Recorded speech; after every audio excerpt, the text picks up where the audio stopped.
This world is not what you think it is. This world is not what you think it is. Oh, oh.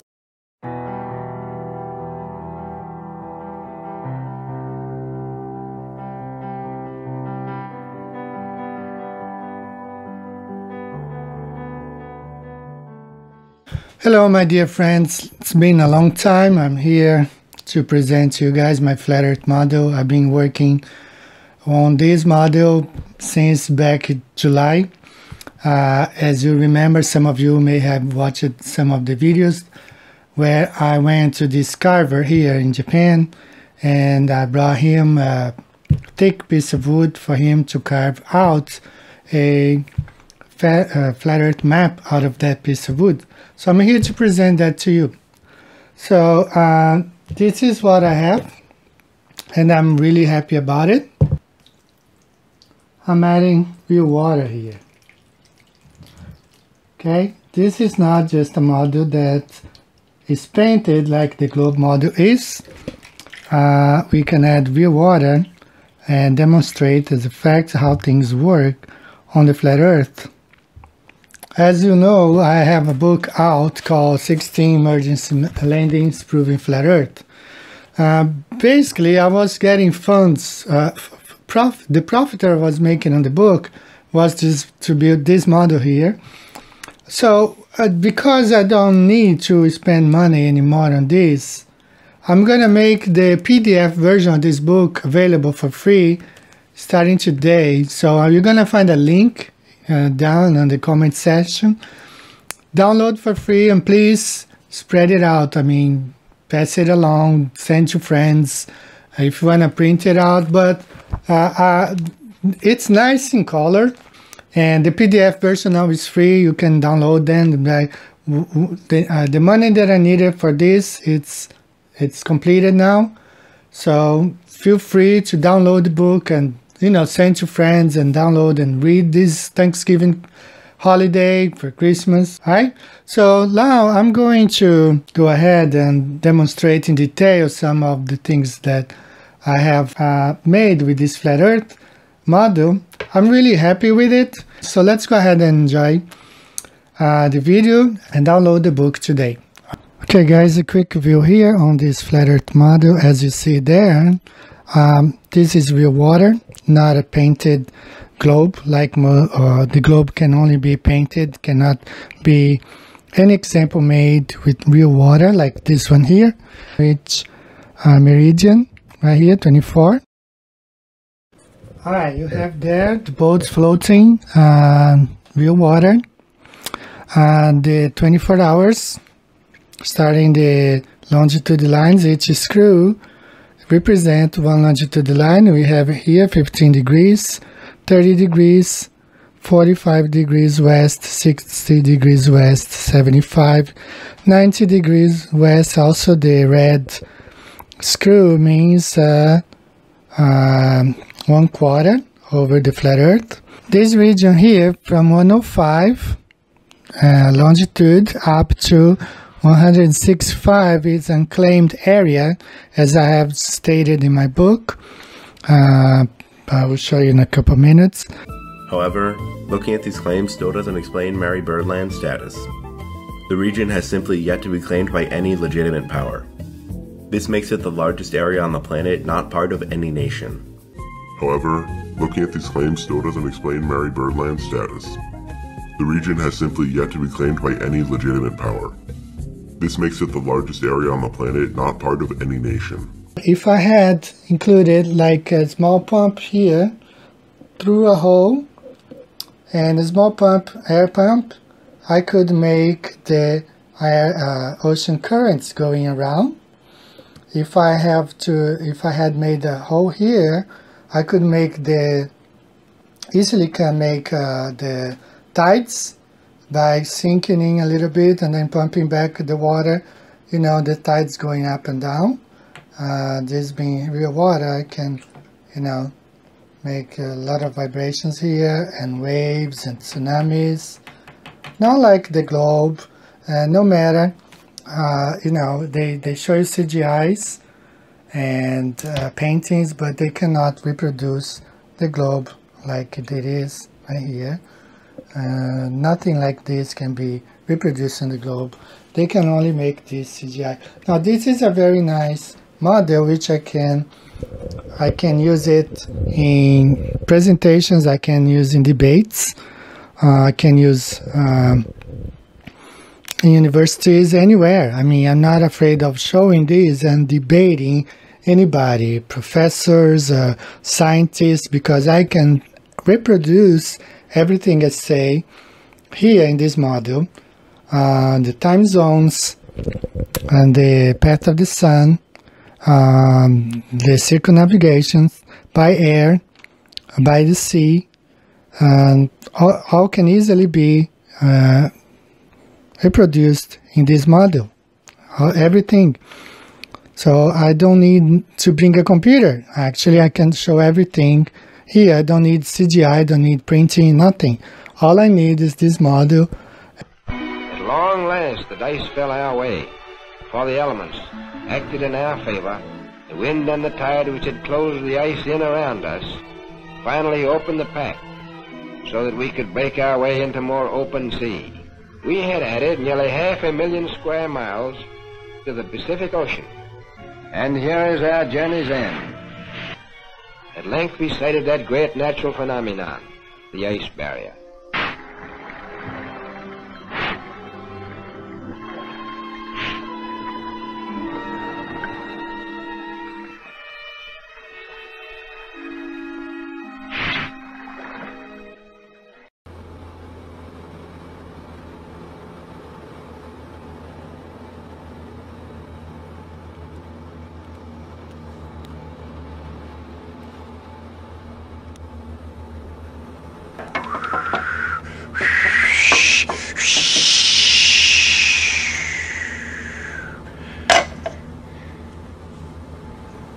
Personally, I think the unconquered south face is the only one worth scaling. It's a 20,000-foot sheer wall of ice, but that's never stopped me before. Risk? Of course I'm aware of the risks. Thank you for your concern. I think the biggest stumbling block I'll face on the journey is the loss of my thumbs to frostbite and gangrene. It shouldn't affect the mountain climb itself, but it will make signing autographs virtually impossible.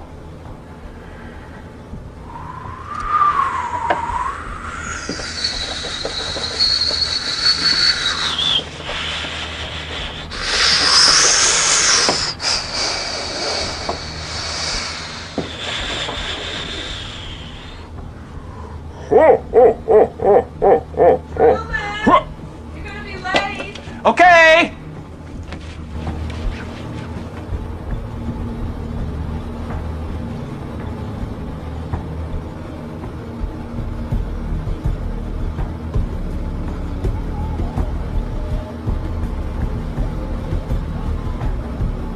I want the truth! You can't handle the truth!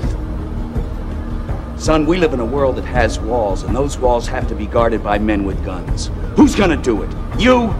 You, Lieutenant Weinberg? I have a greater responsibility than you can possibly fathom.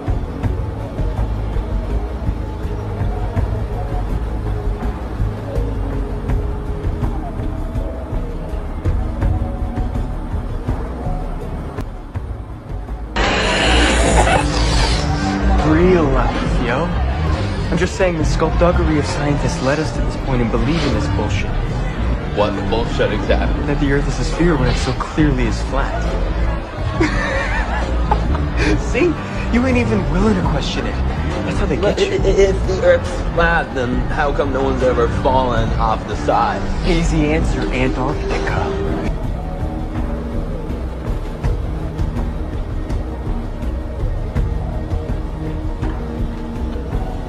Truman! Truman! No! That's off limits! Why? What's over there?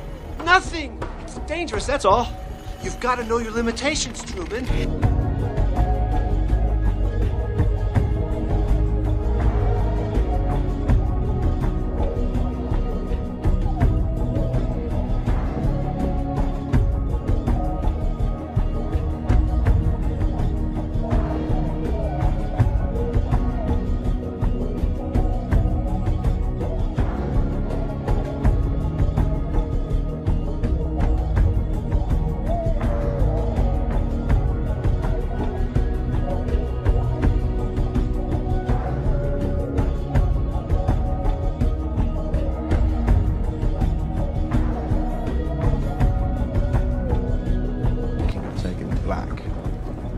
go celibate.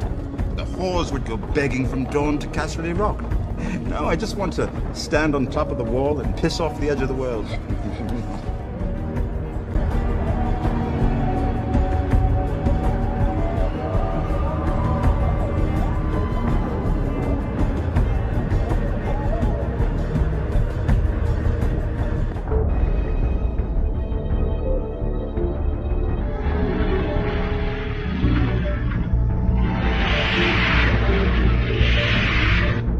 I knew it would be taking a big chance, but it seemed the only way.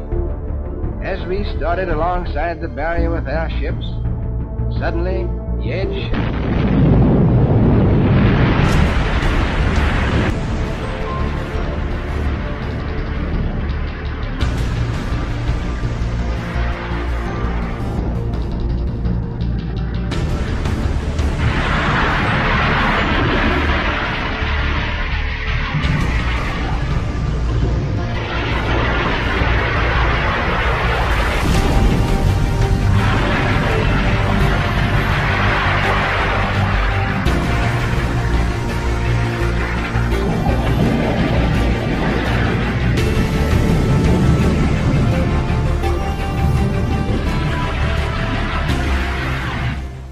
real water, but it's contained here in this model.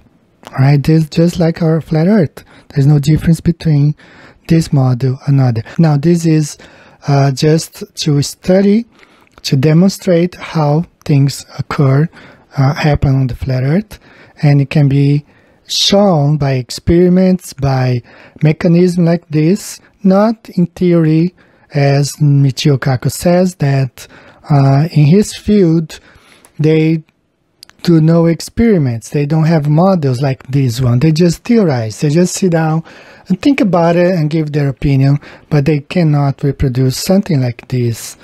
You're not going to believe this. In science, we always say that you make observations, you have a theory, you go make more observations, and it's a very, very tedious process. Wrong. Nobody that I know of in my field uses the so-called scientific method.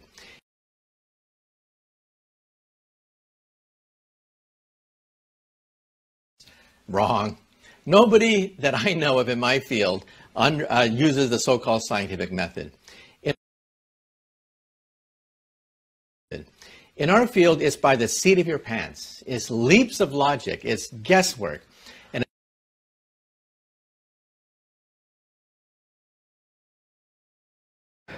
They just talk. It's just empty talk, hot air, not really anything that can be reproduced. Let's first start with circumnavigation of the flat Earth. Let's start with Magellan, Portuguese captain. He betrayed the King of Portugal, so he worked for the Spanish king.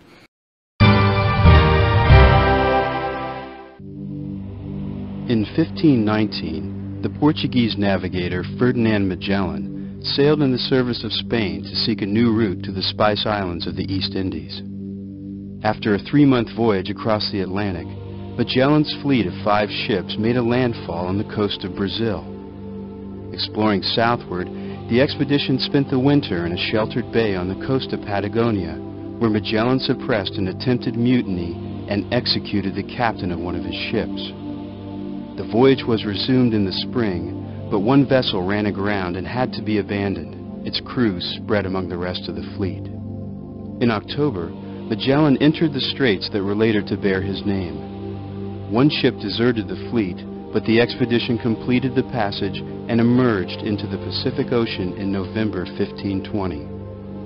Sailing north along the coast and then westward, the fleet headed out into the unknown ocean. They crossed the equator and made a landfall on Guam, one of the Mariana Islands, in March 1521. Reaching the Philippines in April, Magellan and 40 of his men were killed when they became involved in a local war. The remaining crewmen abandoned one vessel and spent the next several months raiding passing ships. In September, Juan Sebastian del Cano assumed command of the voyage, and the 2 remaining ships, the Trinidad and the Victoria, sailed to the Moluccas Islands to trade for spices. the heavily laden Trinidad ran aground and was left behind to make repairs, but the crew were later captured by the Portuguese and imprisoned. The lone Victoria continued the journey westward. The Cape of Good Hope was rounded in May 1522, and the ship returned to Spain the following September. The original crews of 270 men were now reduced to just 17 Europeans and 4 East Indians. In a 3-year voyage, begun by Magellan and completed by Del Cano, the expedition had discovered a new route to the Pacific and had completed the first circumnavigation. After sailing over 60,000 miles along the Antarctic coastline, Captain Cook was never able to complete the journey around the ice continent, which is supposed to be just under 12,000 miles around. Neither was James Clark Ross or the British ship Challenger. That's the boat. Captain Cook left England, and same thing, he sailed around South America.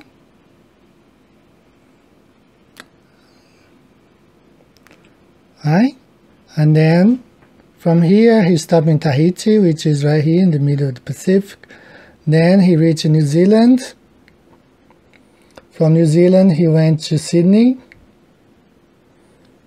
Right? He also went through these islands right here, but we can actually go around Australia. From Australia he sailed to around South Africa. From South Africa back to England. This is how he sailed around the world. This is how we sail around the Earth on the flat Earth map. Right? Now let's take a look at this circumnavigation by air. Let's see both airplanes flying around the flat Earth. One airplane is flying along the Tropic of Capricorn. The inner one is flying along the Tropic of Cancer. This is exactly how to circumnavigate over the flat Earth. Right here we see the airplane flying from Sydney to Chile, South America. As I describe in chapter 14 of my book, 16 Emergency Landings Proving Flat Earth, they fly along the jet stream, which goes right here. It's a jet stream. That's how this airplane is flying. Same thing from South America to South Africa. An historic moment today in aviation. For the first time, a solar-powered plane has crossed the Atlantic Ocean without using fossil fuel. The Solar Impulse 2 landed in Spain today, 3 days after taking off from New York. As Eric Sorensen explains, what was once thought to be impossible is now a reality. What it is an airplane that shows what future air travel may look like. Yes, it's almost as wide as a football field is long with just one seat. But just as the Wright brothers couldn't carry passengers, Solar Impulse represents the first steps in solar-powered flight.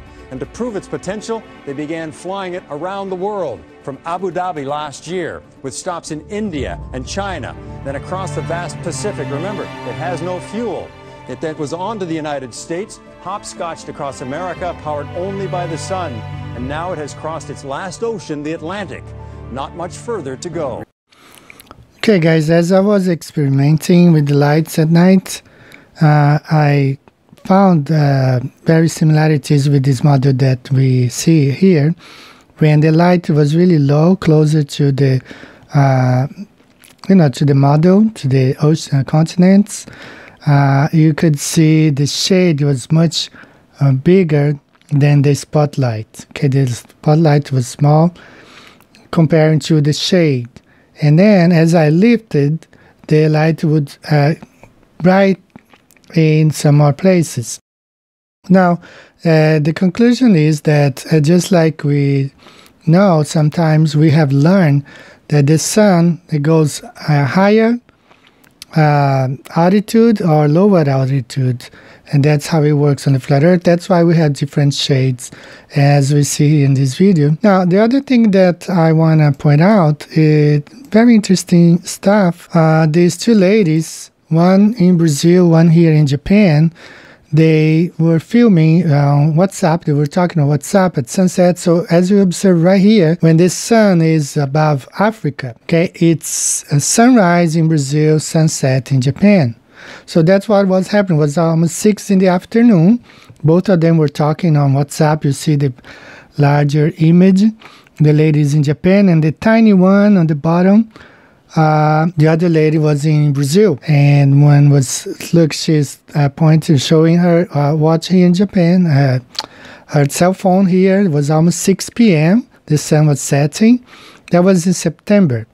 While it was almost 6 a.m. in Brazil, the sun was rising. So at this moment, the sun is directly above Africa. As you can see on the model on the side, my flat Earth model, I have the sun stopping right above Africa and showing how it can be sunrise in Brazil and sunset in Japan. Everything ahead is AM, daytime. Everything behind the sun would be PM.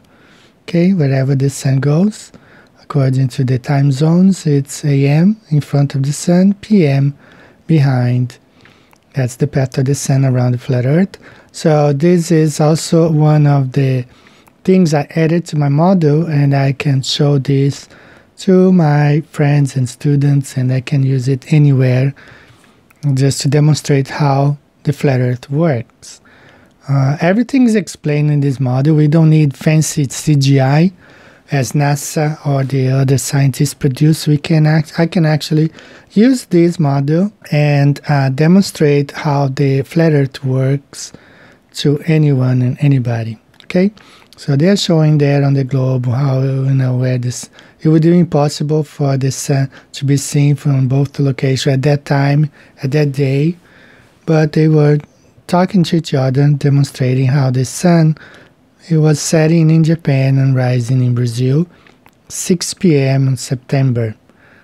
Right? And the flat Earth model, when I stop the sun above Africa, it shows exactly how it is, we can reproduce this effect.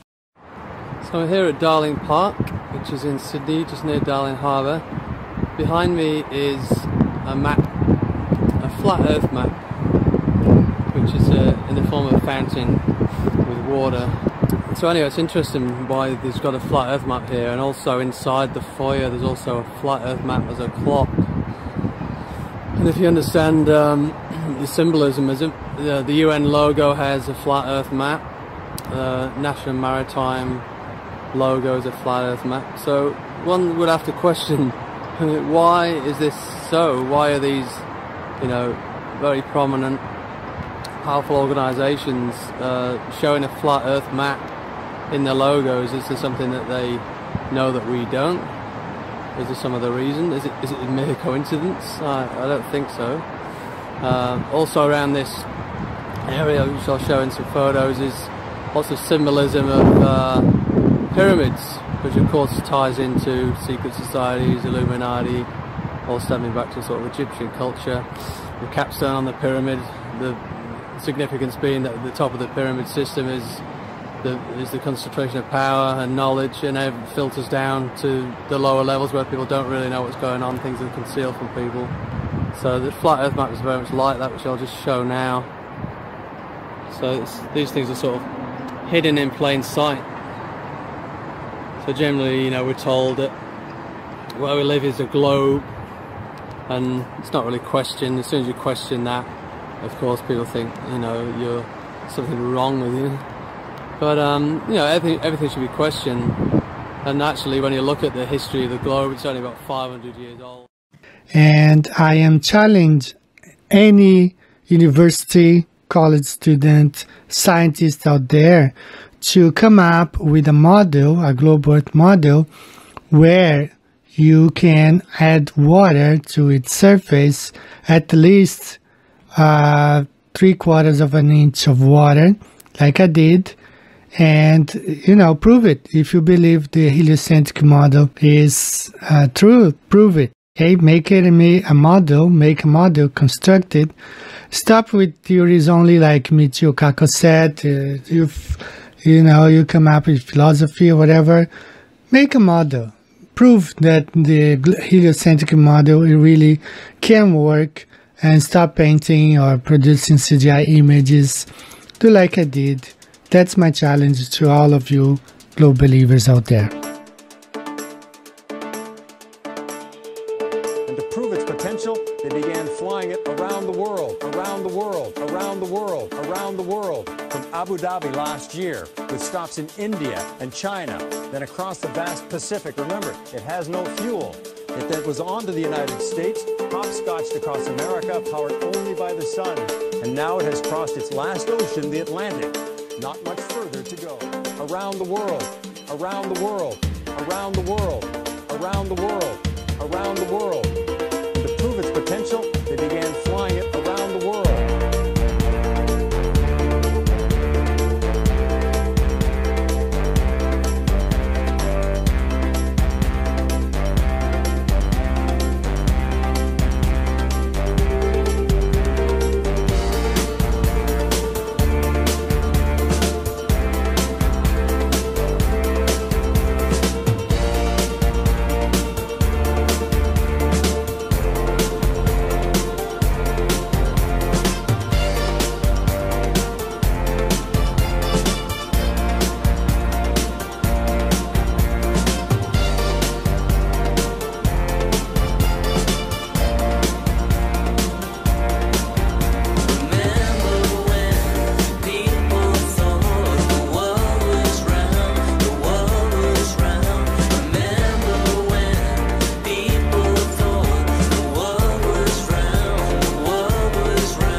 So, you know, I'm not really going to base a whole lot of credibility. It is? Okay, you know what? You want to have a vote on that? Let's have a vote on that. All right, is the Earth flat, actually? Yes, no. All right, we'll do this one here, okay, guys? Give me a second. And there you go.